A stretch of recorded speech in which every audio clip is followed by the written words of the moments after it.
নিজেদের কলঙ্ক ঢাকতে ছাত্রদল শিবিরকে জড়াচ্ছে নোংরামি। ঢাকা ইউনিভার্সিটির জাতীয় ছাত্র সংসদ ডাকসু নির্বাচনে ফাহমিদা আলম নামে এক নারী শিক্ষার্থী শিবির সমর্থিত এস এম ফরহাদের প্রার্থিতা চ্যালেঞ্জ করে রিট করেছিলেন এবং সেই নারী শিক্ষার্থীকে ফেসবুকে গণধর্ষণের হুমকি দিয়েছে আলী হোসেন নামে এক শিক্ষার্থী।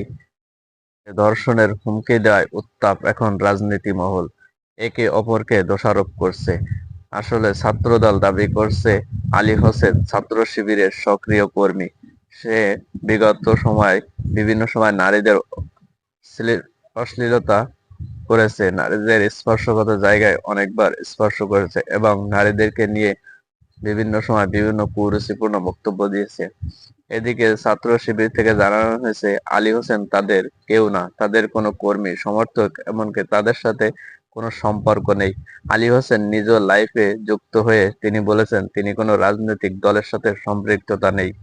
দর্শক, আলী হোসেন তাহলে কে, কোন দলের? যদি জানতে চান তাহলে আমার ভিডিওটি বেশি বেশি শেয়ার করুন এবং পেজটি ফলো দিন। নেক্সটে আলী হোসেনের বিস্তারিত আসতেছে। ধন্যবাদ।